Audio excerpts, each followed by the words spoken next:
Trump టారిఫ్లపై స్వదేశీ అస్త్రం సంధించారు ప్రధాని నరేంద్ర మోదీ. అన్నదాతలు, చిరు వ్యాపారుల ప్రయోజనాలే తమకు ముఖ్యమని, ఎవరి ఒత్తిళ్లకు తలొగ్గేది లేదు అని స్పష్టం చేశారు. వారణాసిలో పర్యటించిన ప్రధాని మోదీ రైతులకు పెట్టుబడి సాయంగా అందించే కిసాన్ సమ్మాన్ నిధులను విడుదల చేశారు.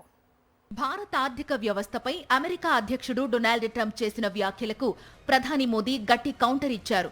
డెడ్ ఎకానమీ అంటూ ట్రంప్ చేసిన విమర్శలపై పరోక్షంగా స్పందించిన మోదీ ప్రపంచంలోనే మూడో అతిపెద్ద ఆర్థిక వ్యవస్థగా ఎదిగే దిశగా భారత్ పరుగులు పెడుతోందని తెలిపారు. స్వదేశీ ఉత్పత్తుల వినియోగాన్ని పెంచాలంటూ దేశ ప్రజలకు ప్రధాని పిలుపునిచ్చారు.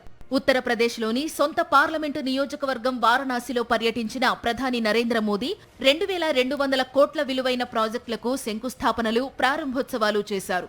20వ విడత పీఎం కిసాన్ నిధులు విడుదల చేశారు. 9.7 కోట్ల మంది రైతుల ఖాతాల్లోకి 20,500 కోట్లు జమ చేశారు. ఈ సందర్భంగా ట్రంప్ టారిఫ్లకు పరోక్షంగా కౌంటర్ ఇచ్చారు మోదీ. రైతులు, చిరు వ్యాపారుల ప్రయోజనాలే తమకు ముఖ్యమని స్పష్టం చేశారు. అమెరికా నుంచి వ్యవసాయం, డైరీ ఉత్పత్తుల దిగుమతుల కోసం భారత్పై ట్రంప్ ఒత్తిడి తెస్తున్న క్రమంలో స్వదేశీ ఉత్పత్తులకే తమ తొలి ప్రాధాన్యత అని మోదీ తేల్చి చెప్పడం చర్చనీయాంశంగా మారింది. ప్రపంచవ్యాప్తంగా ఆర్థిక వ్యవస్థల్లో అస్థిరత నెలకొన్న నేపథ్యంలో మన ఆర్థిక ప్రయోజనాలను దృష్టిలో పెట్టుకుని భారత్ అప్రమత్తంగా ఉండాల్సిన అవసరం ఉందన్నారు. రాజకీయాలకు అతీతంగా మనమంతా స్వదేశీ సంకల్పాన్ని తీసుకోవాలని పిలుపునిచ్చారు. ఇంట్లోకి కొత్తగా ఏ వస్తువు కొనుగోలు చేసినా దాని తయారీ వెనుక భారతీయుల కష్టం ఉండాలన్నారు. मेरे भाइयों बहनों, मेरे देशवासियों, अब हम कुछ भी खरीदें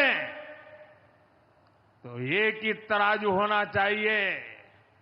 हम उन चीजों को खरीदेंगे जिसे बनाने में किसी न किसी भारतीय का पसीना बहा है. భారత్ అమెరికా మధ్య ద్వైపాక్షిక వాణిజ్య ఒప్పందం కోసం పలు దఫాలు చర్చలు జరిగాయి. అయితే వ్యవసాయం, డైరీ ఉత్పత్తుల దిగుమతుల విషయంలో ప్రతిష్టంభన ఏర్పడడంతో ఇవి కొలిక్కి రాలేదు. జన్యు మార్పిడి చేసిన వ్యవసాయ ఉత్పత్తులను భారత్కు ఎగుమతి చేయాలన్న అగ్రదేశం ప్రతిపాదనను భారత్ వ్యతిరేకిస్తోంది. అలాగే డైరీ ప్రాడక్ట్స్ దిగుమతికి మన ప్రభుత్వం అనుకూలంగా లేదు. అక్కడ ఆవులకు పెట్టే మేత విషయంలో భారతీయులకు అభ్యంతరాలున్నాయి. ఈ నేపథ్యంలో బీటీఏపై చర్చలు నిలిచిపోయాయి. ఇంతలోనే భారత్పై బెదిరింపులకు దిగిన ట్రంప్ 25% అదనపు టారిఫ్లు, రష్యా నుంచి చమురు కొనుగోలు చేస్తున్నందుకు పెనాల్టీ విధిస్తూ ప్రకటన చేశారు. దీనిపై ఇప్పటికే కేంద్రం స్పందించింది. దేశ ప్రయోజనాలను కాపాడుకునేందుకు తగిన చర్యలు తీసుకుంటున్నట్టు పార్లమెంట్లో ప్రకటించింది. టారిఫ్ల దెబ్బకు భారత్ దిగొచ్చిందని, రష్యా నుంచి చమురు కొనుగోళ్లు ఆపేసిందని ట్రంప్ తాజాగా వ్యాఖ్యానించారు. దీనిని కేంద్ర ప్రభుత్వ వర్గాలు ఖండించాయి.